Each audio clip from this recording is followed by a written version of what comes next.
Hi everyone. In the last couple of videos that I've put on YouTube, I've talked about my life list. It's a list of the wildlife I've seen since I took up photography. In this video, I wanted to talk about my aims for 2022, some of the animals that I'd like to try to see this year, and I thought I'd start off talking about birds.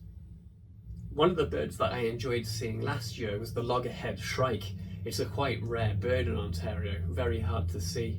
But other than that, let's talk about some of the other birds I'd like to see. Now, there are a few gaps in my life list of birds that are fairly easy to see, but I just happen not to have seen them. And one of those is the horned lark.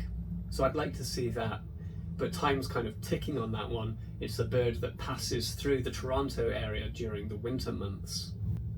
Some of the other birds I'd like to see that I'll quickly run through: the northern shrike, which is a different species to the loggerhead shrike, the common redpoll, the ruddy turnstone, the soarer, the yellow-breasted chat, boreal chickadee, Philadelphia vireo, and there are a bunch of species that belong to the warbler family.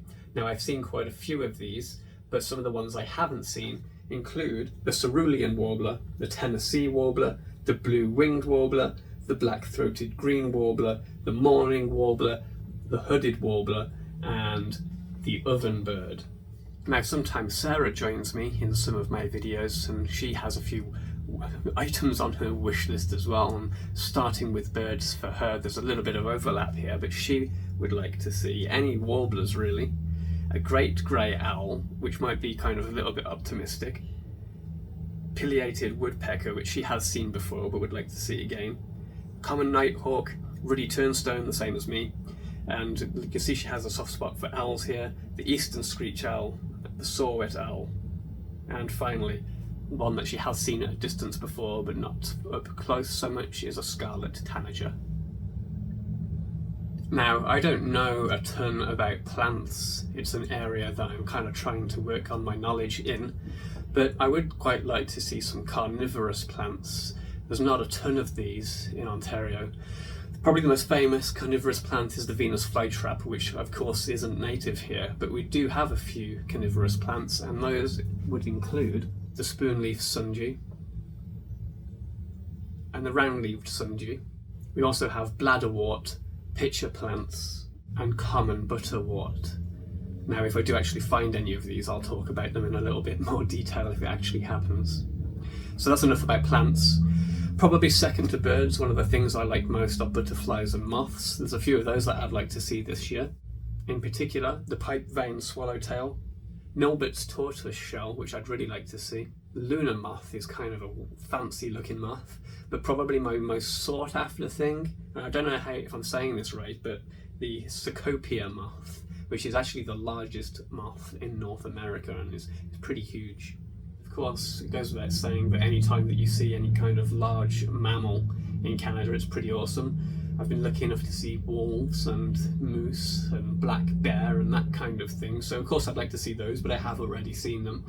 I have a few more things on Sarah's wish list. She would like to see a pine marten, a fisher, and although she's seen both before, she would also like to see a moose, and of course the humble red fox. So that's it for our wish lists.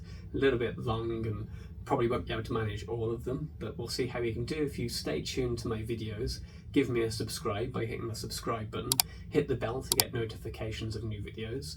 Through the year, keep up with me, and perhaps we'll be able to see some of these and find out how many we actually do get to see. Before I go, I thought I'd have a quick word about field guides. I have a unhealthy obsession with field guides. Starting with birds, I like the National Geographic Field Guide to North America. It's East and West Coast. I like it because the illustrations are really good and it has range maps and lots of information about the birds. For butterflies, I have the ROM guide. If you're unfamiliar, that's the Royal Ontario Museum. They have their own field guide, has some nice photographs in there. Talks about the plants that you might find them on. For wildflowers, I use the Audubon guide. That's broken down by colour, so that helps you, as long as the plant is flowering, of course. And then for trees, I have this simple pocket guide from National Geographic. A little bit more complicated, National Audubon one.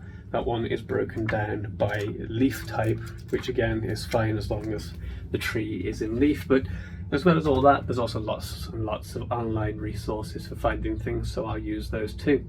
So if you're interested in following along, see how I get on with my kind of wish list this year, and you want to see some of my hiking and my driving and my time lapse and my nature and my wildlife videos, please consider giving me a subscribe. Hit the subscribe button, hit the bell button to get notifications. I also appreciate any likes and comments that you give me and shares on your social media. Thank you for watching, and stay tuned for more outdoor videos. To be honest with you, I have twisted my ankle at work and it is not pretty, so that's why I'm doing an indoor talking video, but I'll be back out there soon.